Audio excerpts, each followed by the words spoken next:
Look at this situation here. Aerodactyl is going to come into this Tyranitar, and it has to threaten the T-Tar out while not letting Claydol in because spikes are a huge source of pressure. Enter HP Bug. HP Bug's coverage is so important. The super effective smack against Claydol, hitting it even harder than Double Edge. You think, oh, Double Edge hits it plenty hard. Yes, but HP Bug hits it harder, and that is important.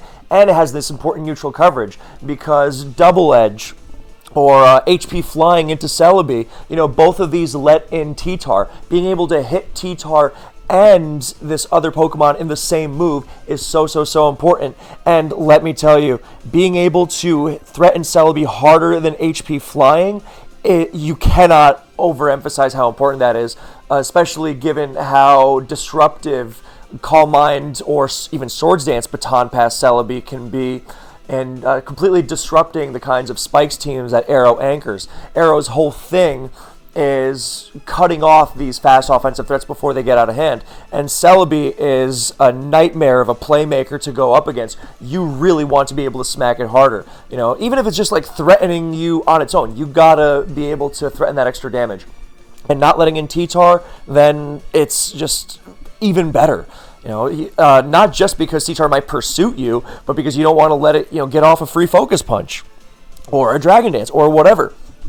Speaking of Dragon Dance T-Tar, that brings us to our second not stab hidden power option on Aerodactyl. Now, I am not saying that HP Flying is not viable anymore, not by a long shot. It is still, quite a good Pokemon.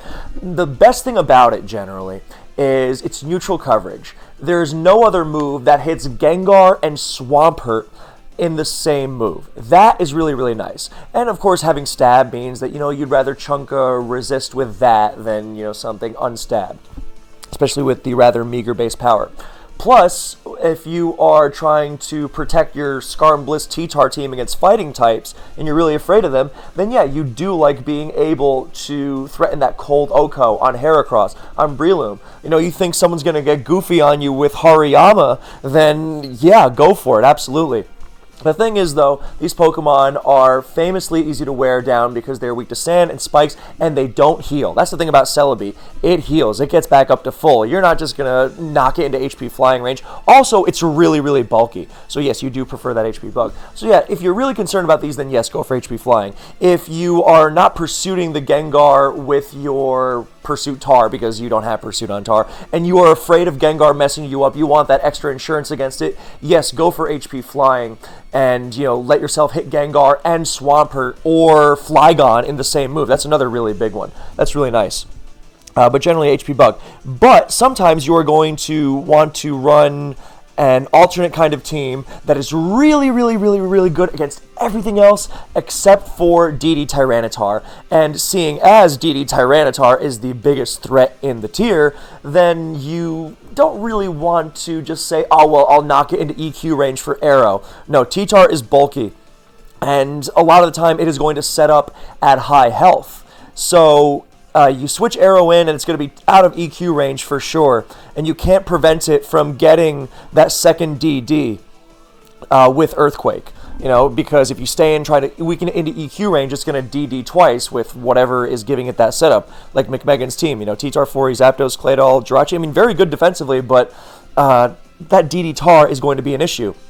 And, even when you have spikes, even when you've been controlling that whole game, this is not a Volcarona you're dealing with where rocks are going to rip off half its health. No, even if you had 3 layers of spikes and the T-Tar, actually I don't have the Aero versus Bulkless T-Tar calc off the top of my head, but even still, you can't count on that, especially against a good player running a fast-paced offensive team. So, in these situations where your team is soft against DD Tar, you run HP Fighting Aero, and you drop T-Tar from full.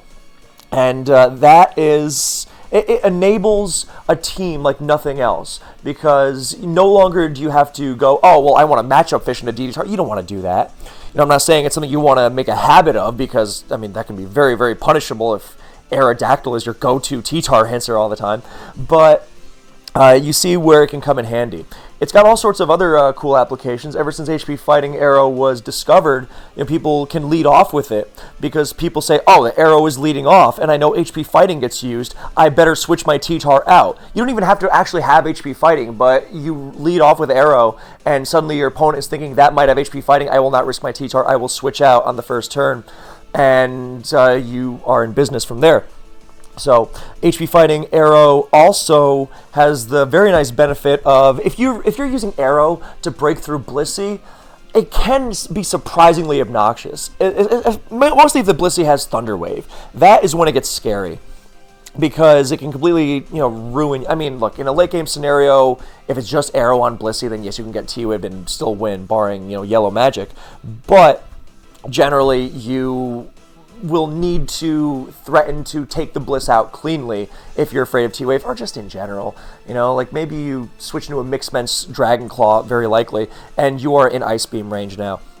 So you want to be able to do as much damage as possible.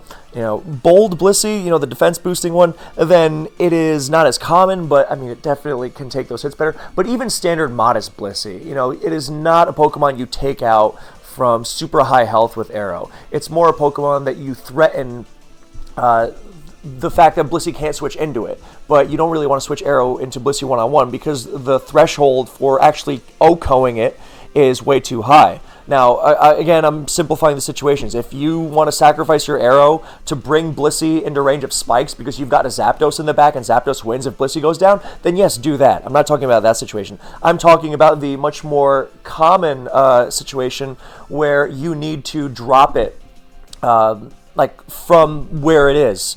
And in that situation, HP Fighting goes a much, much, much longer way. Yeah, that's basically it. So thank you for... Oh, and you also will be able to pull a similar trick against Snorlax looking to to tank whatever hit and blow you up and trade itself. But now you just took the Snorlax out. Thank you so much for watching / listening. I have to run because my girlfriend's here, and I will see you in the next one.